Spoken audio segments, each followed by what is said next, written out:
Welcome. In this lecture in linear data analysis, which has multiple sessions, we'll explore the relationship between principal components analysis, or PCA, and the Rayleigh quotient. So the main concepts for this lecture are we'll view PCA as an optimization process, and the Rayleigh quotient is one way that we can represent this optimization. As we go through this lecture, one problem that we can keep in mind is what does PCA optimize? Let's recall what we mean by PCA and by scores of data.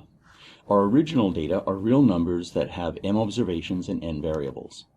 We'll create a zero mean matrix that we're writing as m from this data. The scatter matrix, which is what we'll use in place of the covariance matrix, is just m transpose times m. So this will be an n by n symmetric positive semi-definite matrix.